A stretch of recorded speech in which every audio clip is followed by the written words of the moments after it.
दोस्तों आज है चैप्टर हमारे साथ ओड टू ऑटम और इसमें हम टोटल करने वाले हैं 19 क्वेश्चन। तो हमारे साथ आप 19 क्वेश्चन को बनाइए और देखिए कि आपका कितना स्कोर आ रहा है, ताकि मैं आपको बता सकूं आपके स्कोर के अकॉर्डिंग कि आपको कौन सा ग्रेड मिलेगा।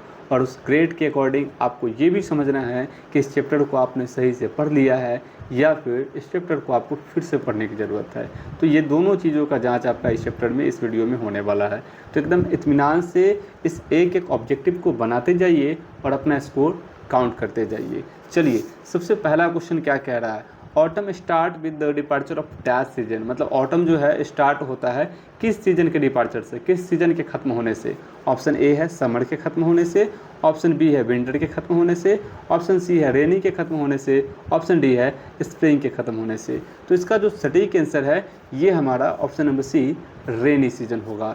दूसरा क्वेश्चन क्या कह रहा है, John Keats is from dash. मतलब जॉन किट्स कहाँ से थे, ब्रिटेन से थे, ऑप्शन बी जर्मनी से थे, ऑप्शन सी अमेरिका से, या ऑप्शन डी आयरलैंड से थे। तो जी हाँ दोस्तों, अगर आप ऑप्शन नंबर ए ब्रिटेन की तरफ जा रहे हैं तो बिल्कुल सही आंसर की तरफ जा रहे हैं। अब हम प्रश्न संख्या 3 देखते हैं। Autumn is a season of dash. मतलब ऑटम जो है ये किस चीज़ का सीजन है, फ्रूटफुलनेस का है option number A, option number B no olives का सीजन है, option number C no fire का सीजन है, option number D no flowers का सीजन है। तो जी हाँ दोस्तों, इसका जो सटीक आंसर है, अगर आप ऑप्शन नंबर ए पे जा रहे हैं तो बिल्कुल सही जा रहे हैं। अब देखते हैं प्रश्न संख्या 4 क्या कह रहा है। देखिएगा, autumn is conspiring with the dash to bless the wine. मतलब ऑटम जो है कंस्पायर कर रहा है, योजना बना रहा है, विथ द डैश किसके साथ योजना बना रहा है, टू ब्लेस द वाइन्स लताओं को आशीर्वाद देने के लिए। ऑप्शन ए है सन, ऑप्शन बी है रेन, ऑप्शन नंबर सी है स्टार्स, ऑप्शन नंबर डी है मून। तो यहाँ पे ये जो योजना बना रहा है सन के साथ योजना बना रहा है कि आप कितना धूप देंगे और हम कितना क्या देंगे, और इसी के अकॉर्डिंग जैसे कि योजना बनाया जा रहा है। तो इस प्रकार से हमने प्रश्न संख्या 4 को कंप्लीट किया। अब हम जानेंगे प्रश्न संख्या 5 क्या कह रहा है। देखिएगा, who has compose the poem ode to autumn. मतलब ओड टू ऑटम को किसने कंपोज किया। Option number A John Keats ने, ऑप्शन बी वर्ड्सवर्थ ने, ऑप्शन सी कॉलरिज ने, ऑप्शन डी सेली ने किया है। तो इसका जो सटीक आंसर होगा बिल्कुल सही होगा, वो आपका John Keats option number A होगा सही आंसर। अब देखिए, ode to autumn is dash. मतलब ओड टू ऑटम क्या है, एन एपिक है, एन एलिगी है, एन ओड है, अ बलाड है। तो ये आपका जो सही आंसर होगा ये ऑप्शन नंबर सी ओड होगा। इस प्रकार से हम 7वें प्रश्न पे आते हैं। ये क्या कह रहा है, कह रहा ode to autumn deals with dash in details. मतलब ओड टू ऑटम डील्स करता है किस चीज़ से, डिटेल में। ऑटम सीजन से, मतलब किस चीज़ों के बारे में बात करता है डिटेल में, ऑटम सीजन के बारे में, विंटर सीजन के बारे में, स्प्रिंग के बारे में, डी समर के बारे में। तो ओड टू ऑटम चैप्टर है भाई, सिंपल सी बात है, तो ऑटम के ही बारे में बात होगा। तो ऑप्शन नंबर ए सटीक आंसर होगा। प्रश्न संख्या 8 क्या कह रहा है, the theme of autumn is dash.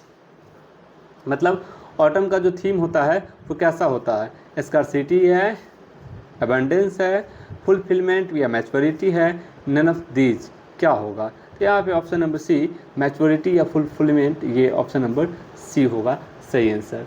अब आइए प्रश्न संख्या 9 क्या कह रहा है, प्रश्न संख्या 10 क्या कह रहा है, इसको हम लोग देखते हैं। प्रश्न संख्या 9 कह रहा है, who has been personified in ode to autumn. किसको पर्सोनिफाइड किया गया ओड टू ऑटम में, स्प्रिंग को किया गया है, नहीं, ऑटम को, विंटर को, समर को। तो सिंपल सी बात है, ऑटम को पर्सोनिफाई किया गया, इसकी सुंदरता को बताया गया है। प्रश्न संख्या 10 क्या कह रहा है, John Keats has written the poem dash. मतलब जॉन किट्स ने किस पोएम को लिखा है। Option number A an epitaph, option number B ode to autumn, option number C the soldier, option number D fire hymn क्या होगा। तो जी हाँ दोस्तों, अगर आप ऑप्शन नंबर बी की तरफ जा रहे हैं तो बिल्कुल सही ओड टू ऑटम होगा इसका सही आंसर।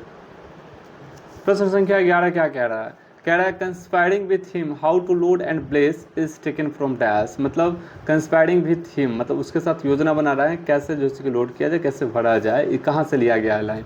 तो option number A ode to autumn से लिया गया है, ऑप्शन नंबर बी स्नेक से लिया गया, option number C song of माई सेल्फ से लिया गया, ऑप्शन नंबर डी फायरहैम से लिया गया है। तो इसका जो सही आंसर होगा option number A ode to autumn होगा। 12 नंबर प्रश्न देखिए क्या कह रहा है। John Keats was a dash lover of nature. John Keats क्या थे? Lover of nature. ये रोमांटिक लवर ऑफ नेचर थे, क्लासिकल थे, मेटाफिजिकल थे, नन ऑफ दिस या नन ऑफ दिस थे। तो इसका जो सही आंसर होगा ये आपका ऑप्शन नंबर ए रोमांटिक होगा। अब देखिए 13 नंबर प्रश्न क्या कह रहा है। कह रहा है in a new leaves and fruits comes out on trays.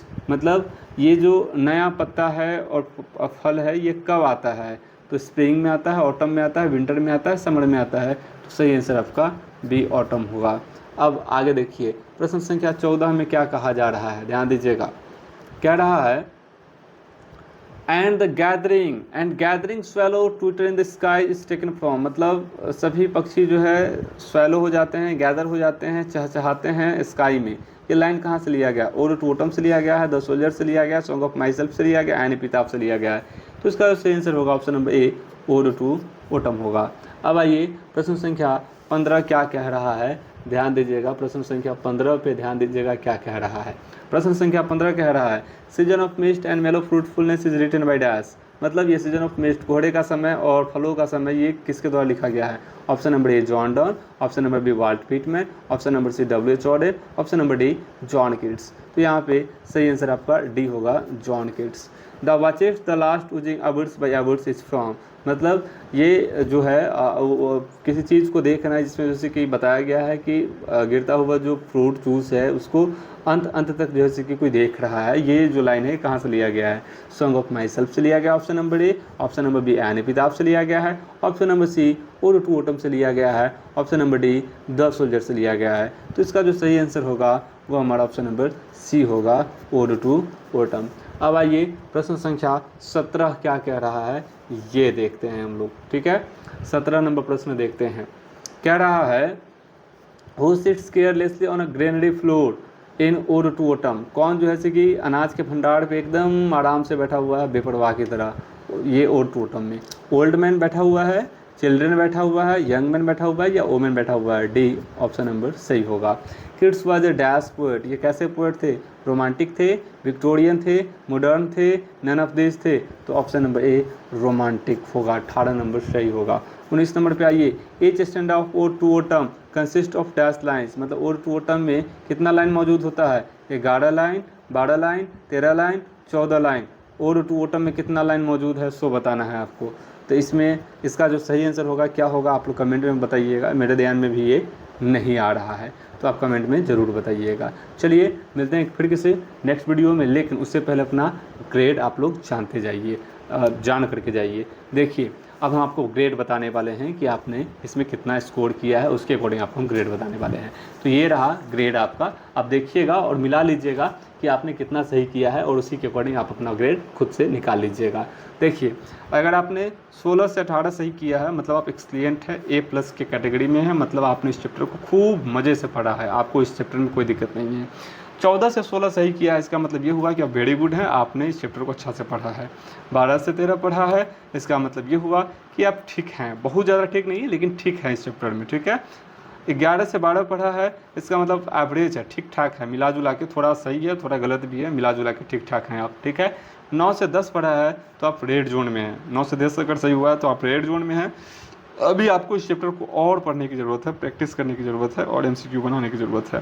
तो अगर आपने इस चैप्टर को सही से नहीं पढ़ा है और आप चाहते हैं कि आपका 9 से 10 के बीच में कंप्लीट सही हुआ है और फिर से इस चैप्टर को पढ़ना चाहते हैं तो जाइए मेरे प्लेलिस्ट में, पोएट्री के प्लेलिस्ट में और पढ़िए ओड टू ओटम और उसके बाद फिर से MCQ बनाने की कोशिश कीजिएगा और देखिएगा आपसे एक MCQ बन जाएगा। तो रहने देते हैं आज की वीडियो में इतना ही, मिलते हैं फिर किसी नेक्स्ट चैप्टर और नेक्स्ट वीडियो के साथ, तब तक के लिए धन्यवाद।